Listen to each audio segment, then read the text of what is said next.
housing, mortgages, the government effect on these things, it's got a lot to do with politics. Let's just face it. I mean, I know a lot of people who are listening, oh, politics, God, they're just bad. Hate them all. Okay, fine. That's fine. Hate them all. I don't love them. No, I don't love them. But the intersection of all of these important things, housing, mortgages, government, it's about politics. So this week in Canada, the federal government's cabinet, that's the ministers of everything, and the prime minister, the Liberal government cabinet, is meeting in PEI. Nice summer, nice place. I've been to PEI, beautiful place. I'm sure they're enjoying it. Eating some lobster, everybody's happy. But here is the main thing that's coming out of that cabinet meeting so far. This cabinet retreat. You know, this like if you like to spend the taxpayers' money, you go on retreats a lot. Okay. But the politics is starting to bite on these politicians. This cabinet is worried. The people in Ottawa are worried. The government officials who are tied to the Liberal Party are worried. Like all the chiefs of staff of all the ministries are worried. Are they going to look for jobs? Things are getting bad. Why? One word, housing.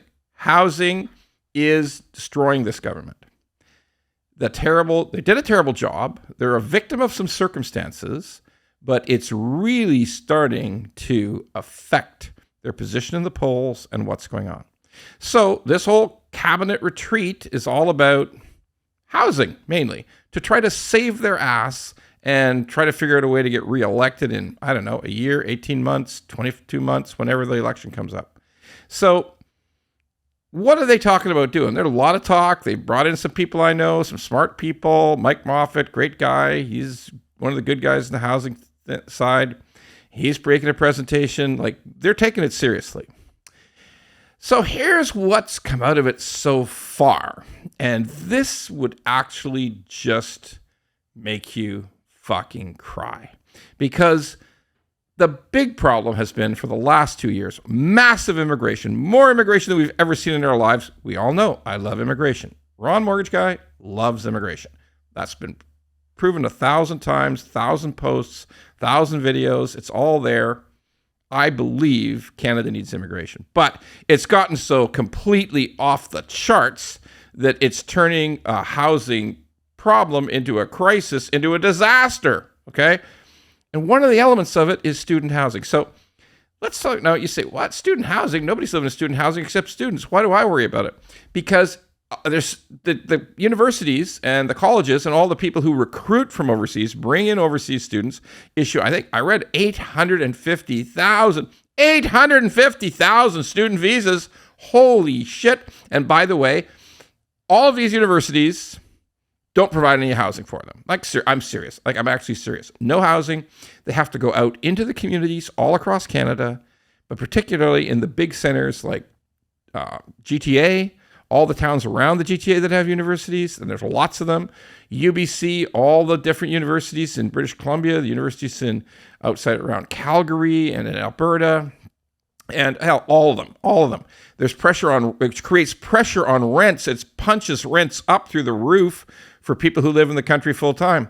Oh, and by the way, once these students graduate, get their degree, they have an extremely simple means to get permanent residency. They can become Canadian citizens.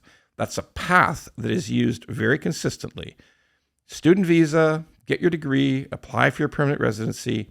It's a preferred path to get your permanent residency. But the bottom line is they're here for 4 years and they need a place to sleep. That's important.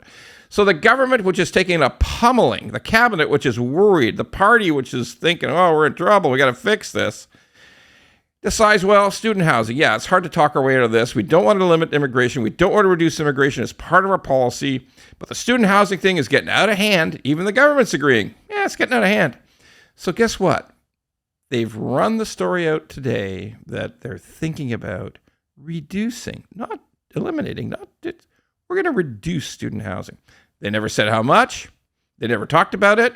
What if it's only like 10%, 15%, 20%? Well, it's 850,000. So if you're just knocking off 10%, guess what? Nothing happened. Only 10% reduction means nothing. Like nothing happened. Nothing fixed housing. And that's the problem we got. When there's a big issue that confronts this government, when things are going so wrong in housing, it takes so many years for them just to do something small, tiny, very negligible effect. I don't know why they don't take any major action.